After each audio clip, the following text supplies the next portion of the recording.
Hello दोस्तों, कैसे हो आप सब लोग। उम्मीद करते हैं सब लोग अच्छे हैं और अपनी पढ़ाई पर निरंतर बने हुए हैं। तो अपनी पढ़ाई पर यूं ही कंटिन्यूस बने रहिए, क्योंकि आपका एग्जाम है वो एकदम पास भागा आ रहा है। फ्रेंड्स, अपनी तैयारी को मजबूत रखिए। तो चलिए फ्रेंड्स, आप लोगों की तैयारी को और ज़्यादा स्ट्रॉन्ग बनाते हैं। आज मैं आप लोगों के सामने लेकर आई हूँ अपने जो रीट में अपने नया एडेड टॉपिक है राजस्थान की वास्तुकला, उसको। फ्रेंड्स, इसमें अपन पहले पढ़ चुके हैं अपने राजस्थान की वास्तुकला में अपने हस्तशिल्प के बारे में, हस्तकला के बारे में पढ़ चुके हैं।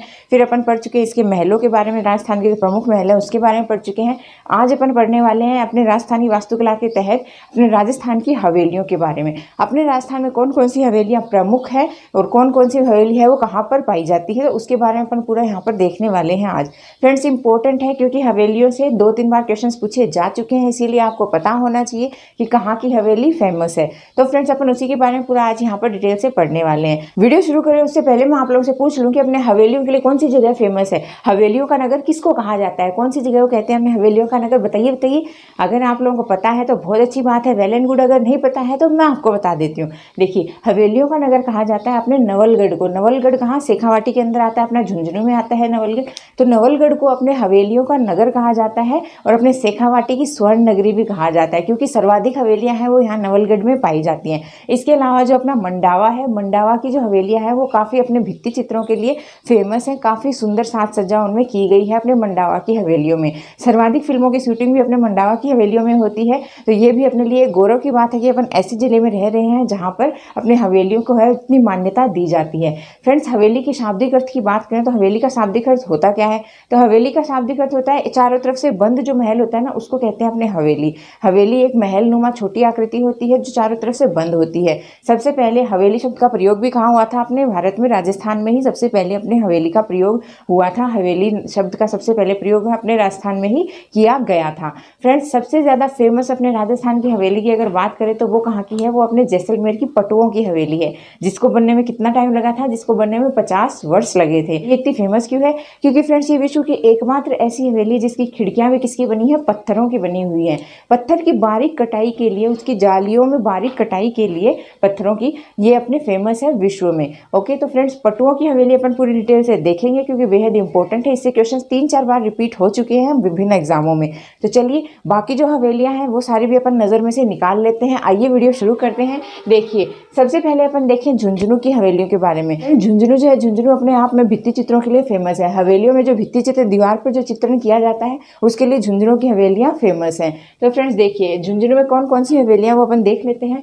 तो अपने झुंझुनू में है एक तो भागोरिया की हवेली, भक्तों की हवेली, केसर देव की हवेली और सोने चांदी की हवेली। देखिए कौन कौन सी है, भागोरिया की हवेली, भक्तों की हवेली, केसर देव की हवेली और अपने सोने चांदी की हवेली जो महणसर झुंझुनू में है। तो फ्रेंड्स, ये कुछ प्रमुख अपने झुंझुनू के हवेलियां हैं। इसके अलावा देखिए अपने नवलगढ़ में कौन सी हवेलियां हैं, क्योंकि नवलगढ़ जो है वो अपने हवेलियों का नगर कहलाता है, लेकिन सारी हवेलियां इतनी इंपॉर्टेंट नहीं है। जो बेहद इंपॉर्टेंट हवेलियां हैं उनके बारे में मैंने यहाँ पर आपको बताया है। तो देखिए, जो अपना नवलगढ़ है, नवलगढ़ में अपने पोद्दार की हवेली है वो फेमस है। लालधर जी व धरका जी की हवेली है वो फेमस है। तो नवलगढ़ की 2 हवेलियां बहुत फेमस है, याद रखिएगा। एक तो अपने पोद्दार की हवेली, दूसरी अपने लालधर जी व धरका जी की हवेली है, ये भी काफी फेमस है, तो इनको याद रखिएगा।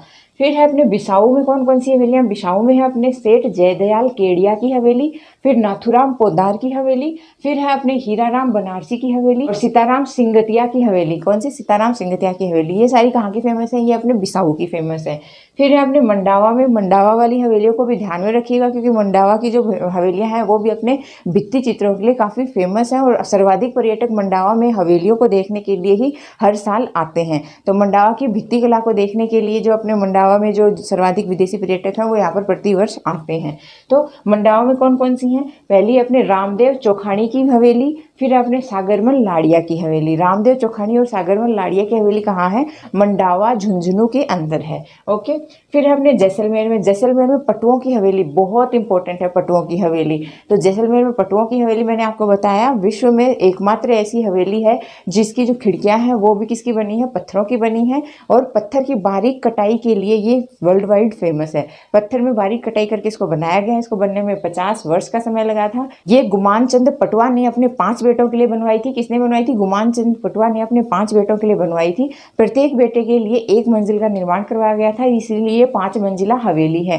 5 मंजिला हवेली है, पूर्णतः पत्थर से बनी हुई है, खिड़कियाँ जालियाँ सब कुछ इसकी पत्थर की बनी हुई हैं। तो विश्व में ऐसी एकमात्र हवेली है जिसकी खिड़कियाँ भी पत्थरों की बनी हुई है और जो जालियाँ हैं उनमें अपने बारीक कटाई, पत्थरों की बारीक कटाई के लिए ये फेमस है। ओके, तो आपने बहुत ज़्यादा इंपॉर्टेंट है पटुआ की हवेली। 2-3 बार क्वेश्चन यहाँ से पूछा जा चुका है, पटुआ की हवेली कहाँ पर है? तो पटुआ की हवेली कहाँ पर है? ये अपने जैसलमेर में है।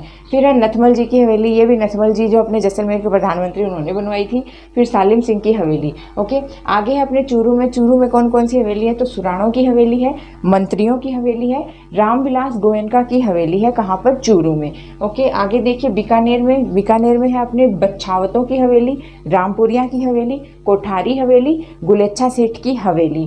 नेक्स्ट है अपने सीकर में। सीकर में कौन कौन सी है? तो सीकर में पंसारी की हवेली है, बिनाणियों की हवेली है, रोनेड़ी वालों की हवेली है, केड़िया एवं राठी की हवेली है।